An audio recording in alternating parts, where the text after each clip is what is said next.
So today I'm going to be covering really my disappointments in this year's or this season's garden. As you can see, it's pretty much every time I film out here, it's gloomy. Where I live, I just recently moved back to the Central Coast, and it has been extremely cold.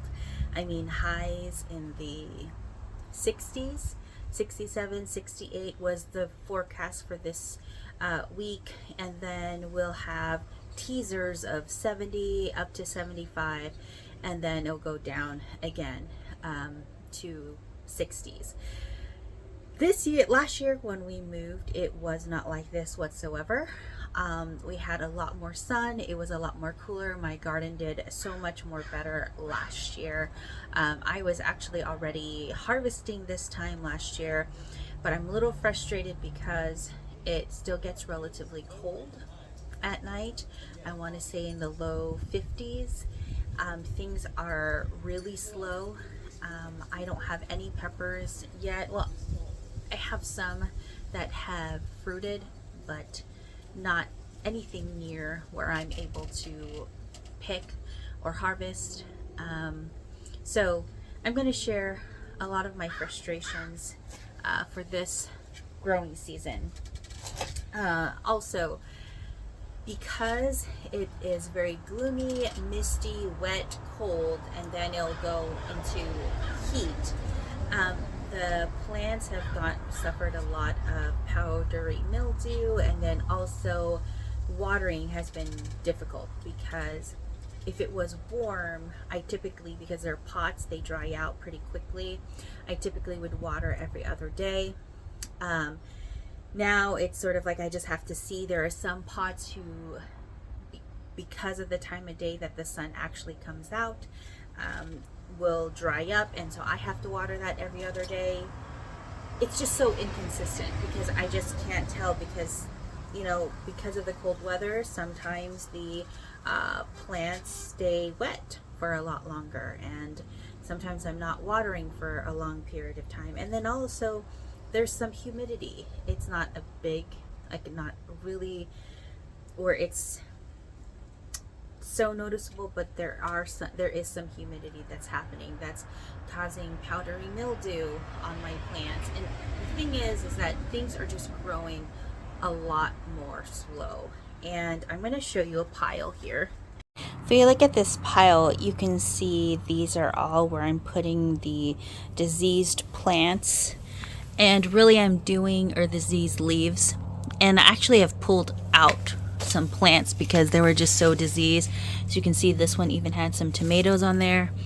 It just wasn't worth keeping it there.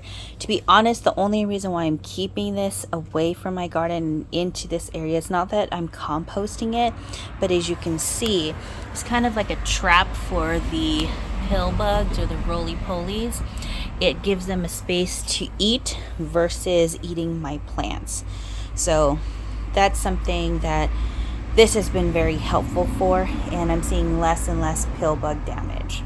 Looking at my tomatoes, as you can see, there's a lot of disease that's happening. I've been trying to maintain them as much as possible, but truthfully, you can't really pull out every single leaves, because all you're going to have is no leaves in a plant, and a plant needs leaves to be able to photosynthesize.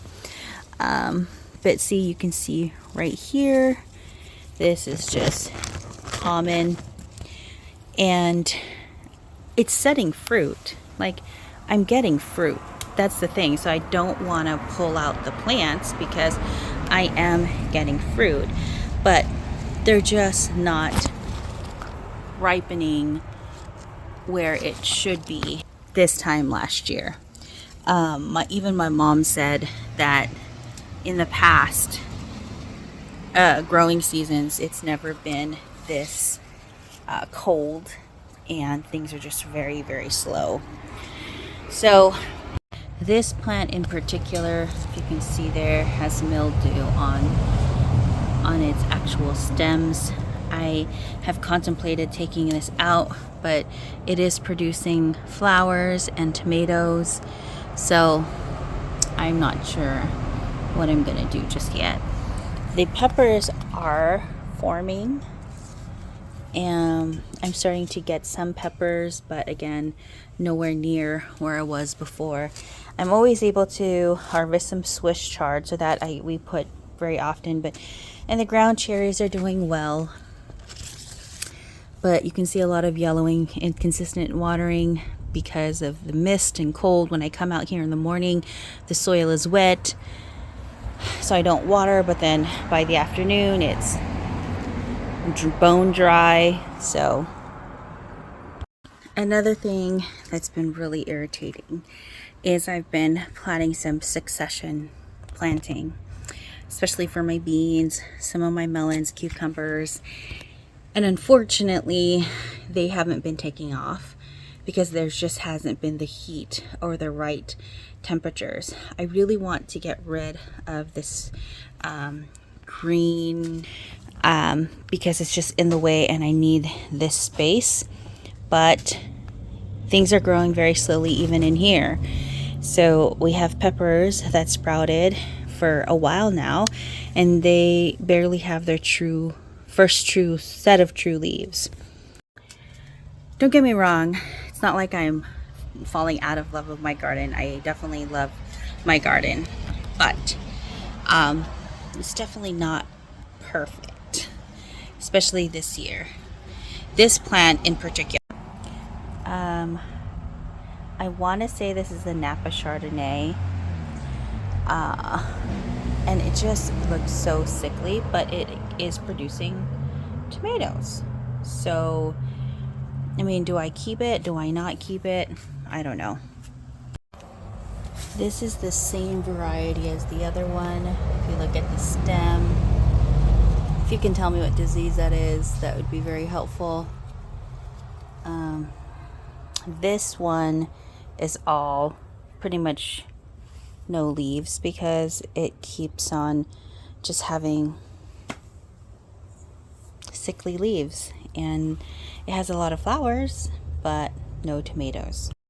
Another issue that I've been having is not having enough pollinators. I have seen a few ladybugs, which I have left them, and I thank them for their service of killing any aphids and things like that.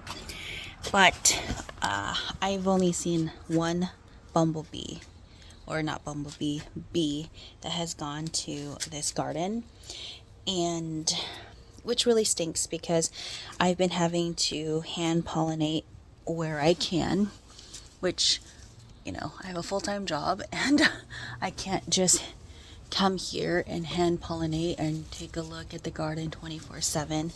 But, you know, like for example, I had to hand pollinate that upo right there because there were no pollinators, and there were a lot of male flowers come on when there are no female flowers to be pollinated. But then when there is a female flower that needs to be pollinated, like for example, I had a really big kabocha squash, it died because it did not get pollinated, and I did not need male squash flowers to pollinate it, which was a huge bummer because it was a beautiful squash too. Things are thriving overall, but it's thriving very slowly. So I'm hoping that I still get a good harvest. I'm hoping that next week, supposedly, the temperatures are going to heat up here. Even in the 70s, I think it's going to be a lot better than what it has been. What it has been. And so hopefully we can get some action and some growth happening within these plants, especially the pepper plants. There's some that are growing, and I can tell you these are the ones that are growing because it gets quite a lot of sun in the afternoon. So this is growing. Which pepper it is, I don't know. This has been growing, and this, I thought it was a eggplant, but it's a pepper. I don't know why I did that. Excuse me. But that's growing. But in the midst of the growth, you'll see some diseased leaves. When I water, I take the hose and I put the hose in the base so it doesn't wet any of the leaves to avoid any disease, further disease as well. But I've been doing that since I planted these. So I mean, everything is growing healthy. It's just, I don't want to say everything's growing healthy. Everything is growing. The term healthy is a different story. Are things are producing fruit? Yes, and I can't complain about that. But hopefully this warmer weather, supposedly that we're going to have next week, is going to help out.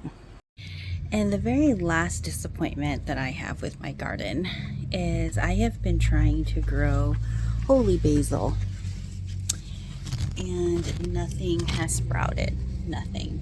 Absolutely nothing. And it's been such a bummer. See, just walking around this morning, I walked around and I pulled off a lot of these, and now it's still more. Seems like it dies within, hours or throughout the day. But yeah, I've been trying to grow holy basil or any type of basil. I've been planting, been putting some Thai basil in as well. Nothing is growing. Nothing. So that's just been, again, I'm hoping for better conditions for next week. Hopefully things will get better. But yeah, but I don't see any spider webs or anything trying to kill the plant, or I don't see any bugs on the plant. It just has to be the weather that's causing all of this. See? I know it's not overwatering because I don't water often, because again, like I said, and it could be, but yet again, I check the soil underneath and it seems to be wet, so I don't know.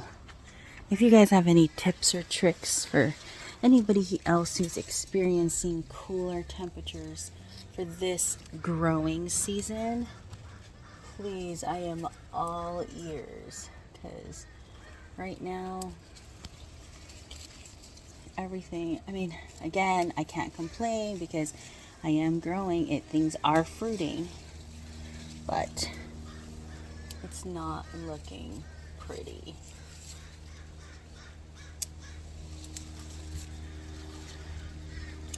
It's definitely not looking pretty. And I think that there's enough airflow. I think there's plenty of airflow in these tomatoes. So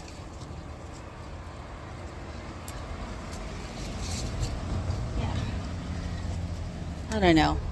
Anyways, well, that is all I wanted to share. Please let me know how your garden is doing, and any tips and tricks is highly appreciated. I'll catch you guys all next time. Bye.